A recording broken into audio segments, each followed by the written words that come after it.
మార్చి అయిపోయి April first వచ్చిందనమాట. Maximum అందరూ ఏప్రిల్ ఫూల్స్ డే చేసుకుంటుంటారు. మనం కూడా ఫూల్ చెప్తాం, అది లాస్ట్లో చెప్తారనమాట ఆ ఫూల్ ఏంటో.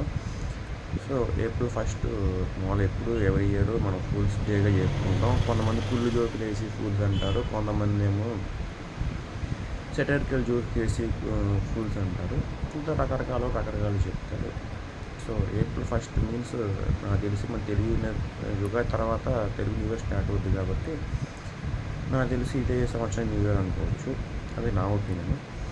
అండ్ ఏప్రిల్ ఫస్ట్ గురించి ఇంకేం తెలుసు ఖచ్చితంగా కామెంట్ సెక్షన్ చెప్పమని మర్చిపోమాకండి. నేను స్పెషాలిటీస్ ఉంటే కూడా చెప్పండి. అండ్ నిన్న ఒక విచిత్రం జరిగింది, ఫూల్స్ లాస్ట్లో చెప్తానన్నా కదా అదనమాట. మామూలుగా చెన్నై డిఫెండింగ్ ఛాంపియను, కానీ అలానే చెన్నై నిన్న కలకత్తా మీద గెలిచింది. ఇది మీరు నిజం అనుకుంటారు అబద్ధం అనుకుంటారు ఖచ్చితంగా కామెంట్లో చెప్పండి. నేను అబద్ధమో నిజమో చెప్తే అది ఫూల్ కాకుండా అయిపోయింది అనమాట. ఇది ఎందుకంటే నా ఫేవరెట్ టీం చెన్నై కాబట్టి చెన్నైని ఎగ్జాంపుల్ తీసుకొని మీకు చెప్పాను. ఇది మీరే డిసైడ్ చేయండి, ఫూల్ మ్యాటరా నా ఫుల్ మ్యాటరా అని.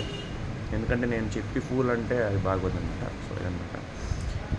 ఇంకోటి ఏంటంటే మంచి చెన్నై పర్ఫార్మెన్స్ చాలా బెటర్గా ఉంది ఇది ముందు పోలిస్తే. ఇది ఫూలా కాదా ఖచ్చితంగా చెప్పండి.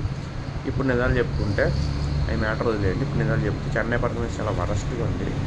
ఆర్సీబీ చాలా బెటర్ అనిపిస్తుంది దానికంటే. మీరు ఎంతమంది ఆర్సీబీ ఫ్యాన్స్, సిఎస్కే ఫ్యాన్స్ ఉన్నా ఖచ్చితంగా కామెంట్ చేయండి. Thank you so much.